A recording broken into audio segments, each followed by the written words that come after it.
অ্যাম্বুলেন্সের গ্লাস ভাঙছে, অ্যাম্বুলেন্সের যাত্রী যারা ছিলেন কিংবা ড্রাইভার সাহেব মোবাইল টাকা পয়সা লুট করে নিছে। শুরু করছে আমার মা, এই যে আমার মাইটা আমার টাচ মোবাইল নিতে পকেটে ছিল, টাকা ছিল পকেটে 7,000 টাকা, ওই টাকাগুলো নাই, এবার বুতাম একটু নাই আমার। বাহুবল থেকে সিলেট রানা করে উসমানী মেডিকেলে আমাদের রুগী নিয়ে আমার নাতি লাগে মুজাহিদ, সে তাকে যখন মুমূর্ষ অবস্থা, মানে তার অবস্থা খুব সিরিয়াস ছিল, খারাপ ছিল। তখন আমরা যখন নবীগঞ্জ থানার ফুলতলি বাজারের কাছে আসি, তখন একটা গাড়ি সামনে থেকে আমাদের একটা গাড়ি আমাদেরকে চাপা দিয়া সাইডে ফেলা হয়েছে, একটা ফেলেছে। পরে লোক নিয়ে একা যাতে গাড়ি তুলিয়া আমরা গাড়িটা ধরে এই জায়গাতে গেছি, জায়গাতে ঘটনা করছে কার দোকানের সামনে, জলফুই মিয়ার দোকানের সামনে। যখন আমরা গেছি গাড়ি আটক করছি যে তুমি এই সময় তারা 10-12 জন আমাদেরকে আটক করছে, আমাদের তালা ধাক্কা দিছে আমাকে, গাড়ির ড্রাইভারকে কলারা দুই আসি ওইরা, এবং এখানে প্রায় আমাদের 1-2 ঘন্টা লেট হওয়ার কারণে আমাদের রুগীর অবস্থা আরো খারাপ হয়। শেষ পর্যন্ত ওনাকে যখন আমরা সিলেট এমজি হাসপাতাল নিয়ে আসি, তখন আমাদের রুগীকে মৃত ঘোষণা করে হয়েছে 9:30টার সময়। 14 জুলাই যে 9:30টার সময় ঘটনা ঘটছে, যে রাত 9:30টার সময় ঘটনা ঘটছে। কোন জায়গায় ঘটেছিল? ঘটনা হলো হাইওয়ে রুটের নবীগঞ্জ আর বাহুবল হাইওয়ে রুটের আপনার ফুলতলি বাজারের নিকটে। টাকাটা কারা আসলে যে আপনাদেরকে গাড়ি আটকিয়ে টাকাটা কারা লুট করেছে? আমরা আসলে এরা হলো এখানে নেতৃত্ব দিচ্ছে দুইটা মানুষ দেখছি, একজন চশমা পরা হইতে মানুষ, তারা কামরুল ইসলাম, পিতার নাম নাম নিয়েছে, পিতার নাম হলো নজরুল ইসলাম।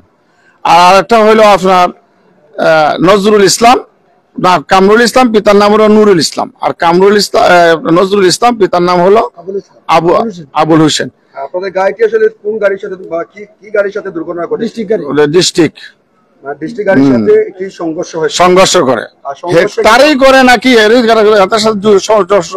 নিশ্চয়ই কোনো যোগাযোগ আছে। এরা আসলে প্রায় এখানে আসলে আনালে হঠাৎ করে এইভাবে 10-12 জন মানুষ আমাদেরকে আটক করে। আমরা এইভাবে বলেছি দেখেন আমাদের রুগীর অবস্থা খারাপ, আমরা তারা যাইতে হবে।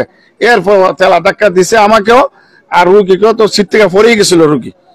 এরপরে যে আমার ড্রাইভার সাহেব আছে না, ড্রাইভার সাহেব তারা নামাইয়া, ড্রাইভার সাহেব করছে, ড্রাইভার বলছে পয়সা করে এগুলো সব করে লাশটি দেখতে পাচ্ছেন, ওনারা ঢাকা সিলেট মহাসড়কের নবীগঞ্জ আউশখান্দি থেকে আপনার এই হলো বাহুবল এর মধ্যখানে ফুলতলি বাজার বলে ওইখানে দুর্ঘটনাটি ঘটেছে।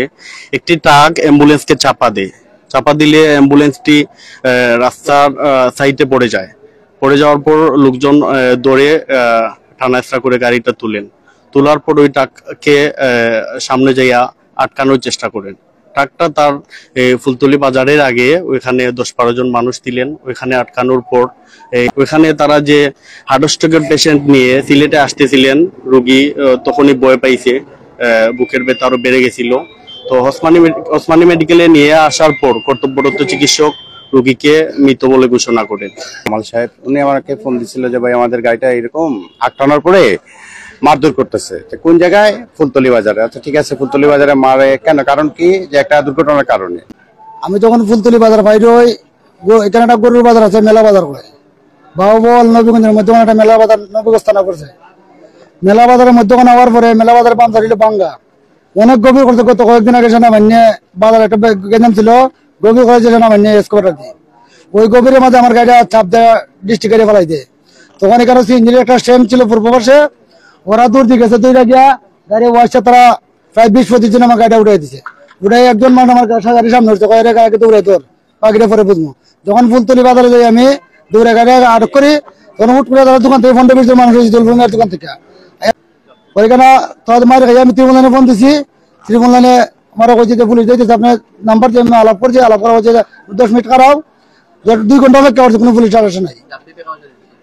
যাত্রী টাকা পয়সা নিচ্ছে, আমার টাকা পয়সা নিচ্ছে, যাত্রী 9,000 টাকা নিচ্ছে, আমার নিচে 7,000 টাকা। আপনার নিচে 7,000 টাকা, যাত্রীর নিচে 9,000 টাকা। আসলে যে যাত্রী আপনারা বহন করছিলেন সেই যাত্রীর বাড়ি কোথায়? বাড়ি বাহুবল, অলুয়া গ্রাম, বাজে অলুয়া।